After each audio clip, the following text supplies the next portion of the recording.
Varicose veins తో బాధపడుతున్నారా? దసరా సందర్భంగా ఉచిత కన్సల్టేషన్, సర్జరీపై 20% వరకు డిస్కౌంట్. సుమన్ టీవీ ప్రేక్షకులకు నమస్కారం. ప్రస్తుతం మనతో పాటు ఉన్నారు సుప్రసిద్ధ జ్యోతిష వాస్తు పండితులు బ్రహ్మశ్రీ డాక్టర్ నాయకంటి మల్లికార్జున శర్మ గారు. వారితో మాట్లాడి ఈ అక్టోబర్ నెల 1 నుంచి 15 తారీఖు వరకు వృషభ రాశి వారి యొక్క రాశి ఫలాలు ఏ విధంగా ఉన్నాయో వారి మాటల్లో విందాం. గురువు గారు నమస్కారం అండి. నమస్కారం అమ్మా. సో వృషభ రాశి వారిది 1 నుంచి 15 వరకు ఎలా ఉన్నాయి రాశి ఫలాలు? తప్పకుండా అమ్మా. ఓం శ్రీ గురుభ్యో నమః. ఓం శ్రీ మహాగణాధిపతియే నమః. 1వ తారీఖు నుంచి 15వ తారీఖు వరకు కూడా కొన్ని మార్పులు జరుగుతూ ఉంటాయి గ్రహాల యొక్క స్థితి. అంటే శని మీనరాశిలో వక్రగతిలోనే ఉంటాడు. అలానే రాహు కేతు, అంటే రాహు కుంభరాశిలోను, కేతు సింహరాశిలోనే ఉంటాడు. అలానే గురువు మిథున రాశిలోనే సంచారం చేస్తారు. అయితే ముఖ్యంగా ఈ కొన్ని గ్రహాల యొక్క కలయిక కాంబినేషన్ మారిపోతూ ఉంటుంది. ఆ కాంబినేషన్లో కుజబుధులు తులారాశిలోనే సంచారం చేయటం, అలానే ఈ శుక్రుడు వచ్చేటప్పుడు సింహకన్య రాశుల్లో సంచారం చేయటం. అంటే శుక్రుడు వచ్చేటప్పుడు 10వ తారీఖు వరకు సింహరాశిలో ఉంటాడు, తర్వాత కన్యారాశిలో ఉంటాడు. అలా రవి కన్యారాశిలో సంచారం చేయటం. ఇవి గ్రహస్థితి. ముఖ్యంగా చాలామంది కూడా ఇవన్నీ కూడా గురువుగారు అంటే ఈ రాశి వాళ్ళ యొక్క ఫలితాలు ఏ విధంగా ఉండబోతున్నాయి చూసే వీక్షకులందరూ కూడా, ప్రేక్షకులందరూ కూడా ఏం భావిస్తుంటారంటే ప్రతి ఛానల్లో చూస్తుంటారు. చూసిన తర్వాత మాకు ఇలా జరగట్లేదండి, ఇలా జరగట్లేదని అని చెప్పే వ్యక్తులు చాలామంది వ్యక్తులు ఉంటారు. ఆ వ్యక్తుల్లో ఏంటంటే ఇవన్నీ కూడా గోచారరీత్యా చెప్పబడే ఫలితాలు మాత్రమే. అంటే ఎంత కృషి చేసినా కూడా ఆవగింజంత అదృష్టం ఉండాలంటాడు. అంటే ఎంత మనం వర్క్ చేసినా కూడా కొంత అదృష్టం భగవంతుడి ద్వారా లభించే అవకాశం ఉంది. ఆ భగవంతుడి ద్వారా లభించే అదృష్టమే గోచారం. కానీ ఇదే ప్రామాణికం కాదు, ఇదే స్టాండర్డ్ కాదు. ఏది స్టాండర్డ్ గురువుగారు అంటే బర్త్ చార్ట్లో జన్మ లగ్నాన్ని నుంచి ద్వాదశ భావాలను లెక్కవేసి డీ చార్ట్స్ అని కొన్ని ఉంటాయి. అంటే జన్మలగ్నం కుండలి, హోరా, ద్రేకాణము, నవాంశం, చతుర్థాంశం ఇలాంటి డీ చార్ట్స్ ఉంటాయి. ఆ డీ చార్ట్స్ని అనాలిసిస్ చేయాలి. దశలు అంతర్దశని అనాలిసిస్ చేస్తేనే అతని యొక్క భవిష్యత్ అనేది, ఫ్యూచర్ అనేది బయటపడేది. గోచారం ఏంటంటే జస్ట్ 20% సపోర్ట్. అంటే మనిషికి ఊపిరి ఇవ్వటం, అంటే ఐసీయూలో ఉన్న వ్యక్తులకి జస్ట్ ఊపిరి ఇవ్వటం. కానీ ఇదే జీవితాంతం ఊపిరి ఉంటుందనే పాయింట్ అయితే చెప్పకూడదు. చాలామందికి నంబర్ ఆఫ్ టైమ్స్ నేను చెబుతున్నా, ఇదేంటంటే జస్ట్ 20% మాత్రం సపోర్ట్ అని. అయితే మనం వృషభ రాశి వాళ్ళ దగ్గరికి వచ్చేటట్టయితే రాస్యాధిపతి శుక్రుడు అయ్యాడు. ఈ రాస్యాధిపతి శుక్రుడు ఏంది, సింహ కన్యా రాశిలో సంచారం చేస్తాడు 10వ తారీఖు వరకు సింహరాశిలో. అంటే వృషభం, మిథునం, కర్కాటకం, సింహం. అంటే ఈ సింహంలో ఉన్న కన్యలో ఉన్న మంచివాడే. శుక్రుడు ఏంది, సుఖాన్ని, భోగాన్ని, సౌఖ్యాన్ని ఇచ్చేవాడు శుక్రుడు.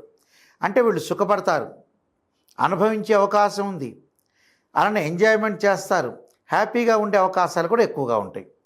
వివాహానికి సంబంధించిన విషయాలు కూడా వీళ్ళకి పాజిటివ్ రిజల్ట్స్ వచ్చే అవకాశాలు ఎక్కువ ఉంటాయి. వివాహానికి అంటే ఒక అబ్బాయి అమ్మాయి పెళ్లి చూపులకు వెళ్తారు. అంటే అమ్మాయికి కానీ అబ్బాయికి కానీ సుసంపన్నమైన కుటుంబం నుంచి అబ్బాయి కానీ అమ్మాయి కానీ వచ్చే అవకాశాలు ఎక్కువ ఉంటాయి. శుభ కార్యక్రమాలు నిర్వహణ చేస్తుంటారు వీళ్ళు. అంటే వీళ్ళ యొక్క ఏదైతే వీళ్ళు చేయాలనుకుంటారో వాళ్ళు చేయాల్సిన పనులు ఖచ్చితంగా గట్టిగా చేయాలన్న ఆలోచన సరళిలో ఉంటుంది. కానీ మానసికంగా ట్రబుల్ ఉన్న క్యారెక్టర్ వృషభ రాశి అంటే. అంటే ఏది కూడా అంచనా వేయలేరు తొందరపడి.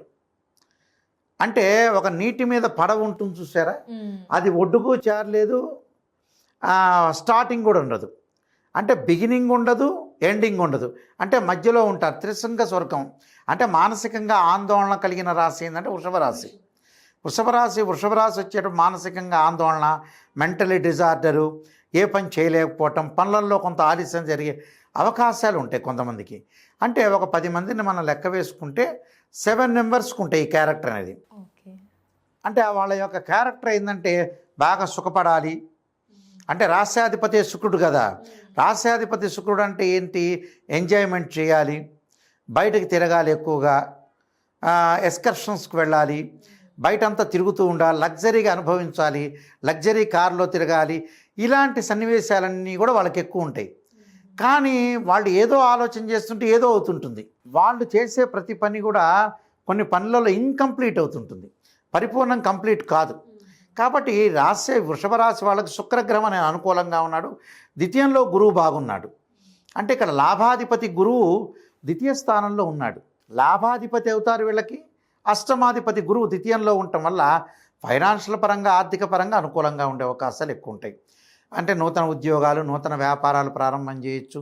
అలానే విద్యార్థులకు కూడా మంచి పరీక్షలో ఉత్తీర్ణత సాధించే అవకాశాలు ఎక్కువగా ఉంటాయి. బుధుడి యొక్క ప్రభావాన్ని మనం చూసుకునేటట్లయితే ద్వితీయాధిపతి, పంచమాధిపతి అయిన బుధుడు కొంత తులారాశిలో షష్టమంలో ఉండటం వల్ల వ్యాపారం సాగించవచ్చు. అంటే వ్యాపార విస్తరణ చేసుకోవచ్చు. వ్యాపార పరంగా అనుకూలంగా ఉంటుంది. నూతన వ్యాపారాలు, బ్రాంచెస్ పెట్టుకునే అవకాశాలు ఎక్కువ ఉంటాయి. వీళ్ళకి ఏమిటంటే మోసపోయే అవకాశాలు ఎక్కువ ఉంటాయి. ఒక్కొక్కళ్ళ చేతుల్లో తొందరగా మోసపోతూ ఉంటారు. మోసపోకుండా ఎవడు మంచివాడో ఎవడో అనేది ఆలోచన చేసి ముందుకు వెళ్ళాలి వీళ్ళు. అంటే వాళ్ళ యొక్క క్యారెక్టర్ని అనాలిసిస్ చేసుకుంటూ ముందుకు వెళ్ళాలి.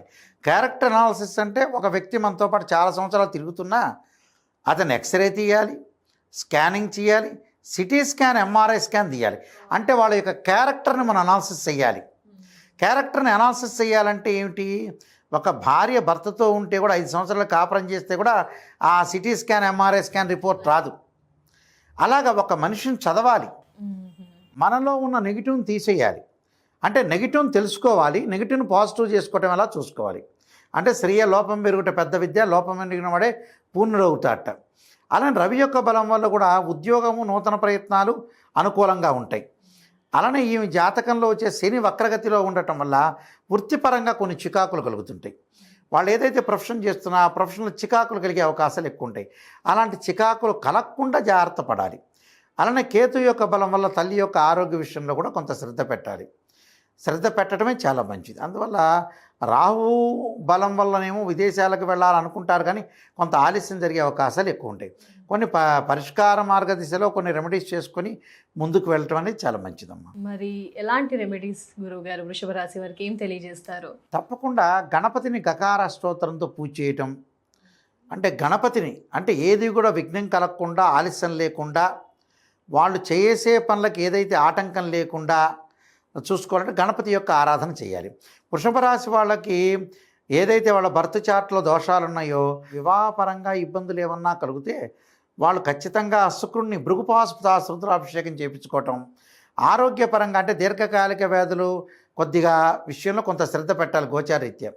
అంటే ఏదైతే దీర్ఘకాలిక వ్యాధులు ఉంటాయో అలాంటి వాళ్ళకు కొన్ని ఇబ్బందులు కలిగే సూచనలు ఉంటాయి. అలాంటి వాళ్ళు శరీరే జర్జరీభూతే వ్యాధిగ్రస్తే కలేబరే ఔషధం జాహ్నవీతోయం వైద్యో నారాయణరి అనే మంత్రాన్ని చదువుకోవాలి.